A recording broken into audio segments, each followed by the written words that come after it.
Hi friends. So ఇదైతే నిన్నటి video. So వినాయకుని చవితి వస్తుంది కదా, అందుకే మామిడాకు తెంపడానికి అయితే వెళ్ళాము. నేను, మా అన్న, మా అమ్మ. సో మామిడాకు తెంపుకొని అయితే వచ్చాము. సో మామిడాకు మా ఊర్లో అయితే గట్టుకైతే వెళ్ళాలి, దగ్గరలో దొరకదు, చాలా దూరంలో ఉంటుంది.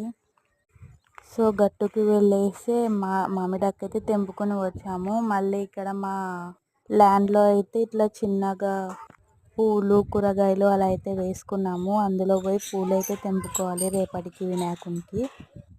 సో పూలు అన్నీ అయితే తెంపుకున్నాము. సో తెంపుకున్నాక ఇంటికైతే వచ్చి మళ్ళీ నైట్ అయితే మామిడి ఆకు కుట్టి పూలు కుట్టి మళ్ళీ కడపమానికి పెట్టేసి ఇంటి ముందర అయితే పెండరంగు అయితే అలుకుతారు కదా, సో అదైతే మేమైతే నైటే అలుక్కుంటాము, పొద్దున్నకైతే ఆరిపోతుంది, బాగా ఉంటుందని. So bye friends.